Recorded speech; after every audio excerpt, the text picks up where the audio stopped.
El tesón y las ganas de trabajar, más de 800 cuadros en 9 años como pintor, que demostrará Vincent a lo largo de su corta vida, son encomiables y definen claramente la biografía de este magnífico pintor neoimpresionista. Vincent Willem van Gogh nace en la localidad holandesa de Gotzunder el 30 de marzo de 1853 en el seno de una familia de clase media. Su padre era un pastor protestante y su madre pertenecía a una importante familia de encuadernadores. Con 16 años empieza a trabajar en la Galería Goupil, fundada por su tío en La Haya. Vincent se interesa especialmente por los paisajes de la Escuela de La Haya y de la Escuela de Barbizon, así como por las obras de Millet, considerado por Vincent el padre de la nueva pintura francesa. En 1873, Vincent se traslada a Londres para trabajar en la sucursal de Goupil en la capital británica. Su primer año allí será de entera felicidad, apreciando la pintura de Constable y Turner y afirmando su admiración por la pintura holandesa contemporánea. En los próximos años se manifiestan sus primeras crisis psíquicas y se vuelca en la religión, descuidando su aspecto, leyendo continuamente la Biblia, incluso en el trabajo. Durante su primera estancia en París, acude con frecuencia al Louvre y al Museo de Luxemburgo, interesándose por los maestros clásicos. Durante las Navidades de 1876, regresa a Holanda y su padre le convence para que se quede en casa, iniciando un nuevo trabajo en una librería, pero el trabajo sigue sin interesarle. Su vocación religiosa parece triunfar y su padre consigue que se le envíe por un periodo de 6 meses como predicador a prueba en el sector de Masnes, en la región belga de Borinage. La estancia en esta región minera durará 3 años, rechazando sus escasas pertenencias para vivir como sus fieles. Cuando su ardor religioso se empieza a mitigar, decide empezar su carrera como artista, primero en Bruselas, donde inicia estudios de anatomía y perspectiva, y después en La Haya, donde vivirá con una prostituta llamada Sienne Hornig, madre de un hijo. En esta breve etapa en La Haya, realiza sus primeros óleos trabajando en tonos oscuros en sintonía con su admirada Escuela de La Haya. Cuando la relación con Sienne se agota, Vincent decide regresar a la casa paterna instalada en Nuenen. En esta localidad pasará 2 años realizando un buen número de trabajos protagonizados por los campesinos de los alrededores, sin renunciar a pintar el paisaje que le rodea. El duro trabajo de los tejedores y las naturalezas muertas son también temáticas atractivas para el joven artista. Emplea tonalidades muy oscuras y una pincelada rápida y atrevida, apreciándose los empastes claramente en sus lienzos. Los años pasados en Nuenen se culminan con la obra Campesinos comiendo patatas, lienzo en el que se pone en contacto con la pintura realista al acercar al espectador la miseria en la que viven los campesinos. En abril de 1885 se traslada a Amberes, sintiendo una profunda admiración por los retablos de la catedral, pintados por Rubens. Las tonalidades brillantes del maestro flamenco supondrán un importante cambio en la paleta de Vincent, manifestando con fuerza su deseo de continuar su aprendizaje en París. A la capital gala llega en marzo de 1886, matriculándose en la escuela de Ferdinand Cormon para pintar modelos vivos, donde conoce a Toulouse-Lautrec. La pintura impresionista servirá a Vincent como punto de partida de su nueva manera de trabajar, pintando paisajes de las cercanías de su casa o bodegones de flores.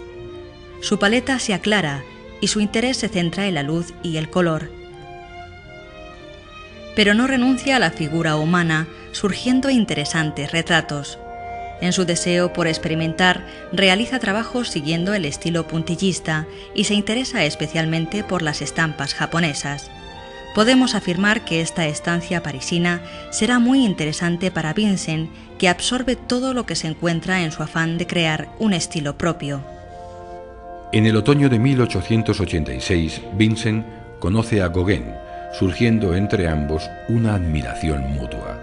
Pronto Van Gogh se plantea la constitución de una sociedad de artistas en la que se compartieran gastos e ideas, ofreciéndose apoyo mutuo. Pero esa comunidad no puede desarrollarse en París, ya que la vida en la capital francesa es muy cara y los recursos del joven artista son muy limitados, siendo su única fuente de ingresos la aportación de su hermano Theo, pilar fundamental en la vida de Vincent, tanto económica como personalmente. París se hace cada vez más asfixiante para Van Gogh, recurriendo con mayor frecuencia al alcohol como vía de escape. Sus deseos de buscar un nuevo lugar donde desarrollar su arte se hacen realidad en febrero de 1888, cuando se traslada al sur, a Arles, su Japón del Sur, como él denominaba a la ciudad mediterránea. En Arles beberá mucho menos y creará mucho más, trabajando en un estilo cada vez más personal en el que el color se va convirtiendo en el protagonista absoluto de los lienzos. Instalado en la Casa Amarilla, Vincent tiene un periodo de gran creatividad, pero se siente muy solo. Las relaciones con las gentes de Arles son difíciles y solo convive con la familia del cartero Roulin y su círculo de amistades, a quien no duda en retratar. De esta manera, la idea de la creación de una comunidad de artistas no para de crecer en su pensamiento, por lo que invita a Gauguin a instalarse en Arles. Paul admite trasladarse al sur, aceptando el dinero que le envió Theo para dar gusto a su hermano. Vincent está en un tremendo estado de excitación ante la llegada de su amigo y se dedica a la decoración de la casa con una serie de paneles con girasoles. Cuando Gauguin llega, incita a Vincent a pintar de memoria, creando escenas en las que la naturaleza resulta ligeramente fantaseada. Las pinturas de ambos artistas presentan notas comunes e influencias mutuas. La convivencia entre Vincent y Paul no es fluida y las discusiones cada vez suben más de tono. El fatal desenlace se produce la noche del 23 de diciembre de 1888. Después de haber bebido mucho, discuten de nuevo y Vincent amenaza a su amigo con una navaja de afeitar. Gauguin, asustado, se marcha al hotel y Vincent, arrepentido por el desenlace de la disputa, decide arrancarse el lóbulo de su oreja derecha, entregándoselo a una prostituta para que lo lleve a Gauguin en señal de arrepentimiento. El escándalo fue mayúsculo y la policía acordonó la casa. Vincent es internado en el hospital y delira durante 3 días. En enero de 1890 regresa a su casa y pinta las famosas sillas, así como varios autorretratos en los que se aprecia su mutilación. La soledad en la que se encuentra Vincent es cada vez mayor. Incluso su amigo Roulin es trasladado a Marsella. En febrero, Vincent es ingresado de nuevo en el hospital al cuidado del doctor Félix Rey, ya que padece de insomnio y alucinaciones, imaginándose que alguien quiere envenenarle. Un mes más tarde, un grupo de 30 vecinos de Arles solicita el internamiento del loco del pelo rojo, como le denominan, una vez más en el hospital. La policía cierra la Casa Amarilla con todos sus cuadros. Cuando Vincent abandona el hospital, no tiene dónde alojarse y se instala en 2 pequeñas habitaciones cedidas por el doctor Rey, pero las recaídas son cada vez más frecuentes y el propio Vincent desea ingresar en un sanatorio, lo que ocurre el 8 de mayo. Voluntariamente se marcha al sanatorio mental de Saint-Paul-de-Mosol, cerca de Saint-Rémy, a 27 kilómetros de Arles. ¿Cuál era la enfermedad de Vincent? Exactamente desconocemos a qué se debían esas crisis y ataques, surgiendo múltiples hipótesis. La más certera sería una inestabilidad psíquica de carácter congénito acentuada por el abuso de alcohol. No en balde, el doctor le rebajará la dosis de alcohol a medio litro diario, indicándonos esta noticia que era un alcohólico empedernido. Lo que no es del todo cierto es que las crisis que sufre Van Gogh influyan en su pintura, ya que Vincent solo duerme cuando tiene un ataque, teniendo miedo a estas crisis porque no puede crear durante estas fases. Por lo tanto, decir que la obra de Van Gogh es el resultado de los ataques de locura de un esquizofrénico es totalmente falso. Más bien nos encontramos ante la visión de una persona muy sensible que sabe aplicar el color como nadie en su momento. Este encierro en Saint-Rémy le obliga a pintar lo que hay alrededor del hospital, tanto las habitaciones, la naturaleza o los propios internos.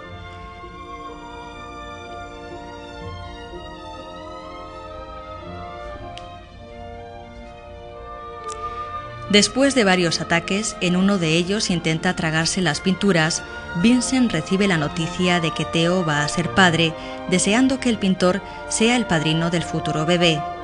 Lleno de emoción, quiere regresar al norte de Francia para poder estar más cerca de sus amigos.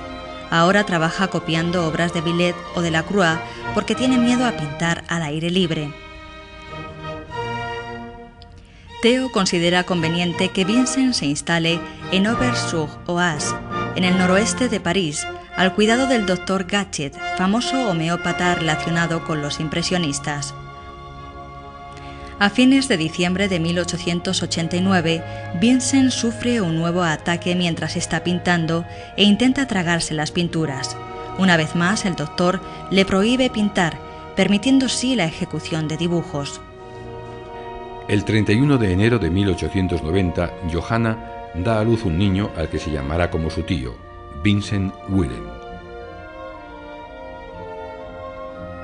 La noticia llena de alegría al pintor, que también se entera de la primera compra de un cuadro suyo, El Viñedo Rojo, por parte de Anne Bock. En mayo de ese año viaja a París para conocer a su sobrino, pasando 3 días en la ciudad que le parece demasiado ruidosa e intranquila. Parte para Auvers, alojándose en una pensión primero y después en un café. El doctor Gachet le cuida cariñosamente e incluso piensa que está curado, considerando que nunca más tendrá un ataque. Durante los 2 meses que vivió en Auvers, pintó más de 80 cuadros, demostrando estar en pleno éxtasis creador. El 6 de julio de 1890, Vincent va a París para ver a su hermano. Le encuentra muy preocupado por su situación laboral, el problema de la vivienda y la enfermedad del pequeño Vincent. Se agobia por ser una carga para su hermano y, temiendo un nuevo ataque, el 27 de julio sale al campo y se dispara con un revólver. Regresa a su hogar y avisa a los señores Rabot para que soliciten un médico al no encontrarse bien. Reconoce haberse disparado y los doctores le vendan la herida, pero no extraen la bala. Enterado de la noticia, Theo parte para Auvers y pasa el día con Vincent, fumando a ambos en pipa. El 29 de julio de 1890 fallece el primer genio de la pintura contemporánea. Curiosamente, su hermano Theo muere 6 meses después en una casa de salud de Utrecht. Desde 1914, ambos hermanos reposan juntos en el cementerio de Auvers-sur-Oise de Barbizon, así como por las obras de Millet, considerado por Vincent el padre de la nueva pintura francesa. En 1873, Vincent se traslada a Londres para trabajar en la sucursal de Goupil, en la capital británica. Su primer año allí será de entera felicidad, apreciando la pintura de Constable y Turner y afirmando su admiración por la pintura holandesa contemporánea. En 1876 regresa a Holanda y su padre le convence para que se quede en casa, iniciando un nuevo trabajo en una librería, pero el trabajo sigue sin interesarle. Su vocación religiosa parece triunfar y su padre consigue que se le envíe por un periodo de 6 meses como predicador a prueba en el sector 1853, en el seno de una familia de clase media. Su padre era un pastor protestante y su madre pertenecía a una importante familia de encuadernadores. Con 16 años empieza a trabajar en la Galería Goupil, fundada por su tío en La Haya. Vincent se interesa especialmente por los paisajes de la Escuela de La Haya y de la Escuela de... En los próximos años se manifiestan sus primeras crisis psíquicas y se vuelca en la religión, descuidando su aspecto, leyendo continuamente la Biblia, incluso en el trabajo.